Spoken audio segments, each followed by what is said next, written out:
आज आपण कोणती रेसिपी घेता? कोको फळ. कोको फळ. आता कोको फळ बनवण्याकरिता आपण काय केलेलं आहे?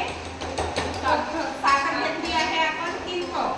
कोको फळ घेतलेला आहे 1 कप आणि दूध घेतलेला आहे 1 कप आणि चवीनुसार मीठ. आता आपण एका पॅनमध्ये ते तिन्ही पदार्थ मिक्स केलेले आहेत आणि पूर्ण घट्ट होईस्तोवर आपण तो फेटणार आहोत आणि घट्ट झाल्यानंतर मग बेकिंग ट्रेमध्ये आपल्याला बटर लावून त्याच्यामध्ये तयार कोको फळ आपण इथे घालणार आहोत आणि नंतर बेक करण्यासाठी आपण 1 तास फ्रीजमध्ये ठेवणार आहोत.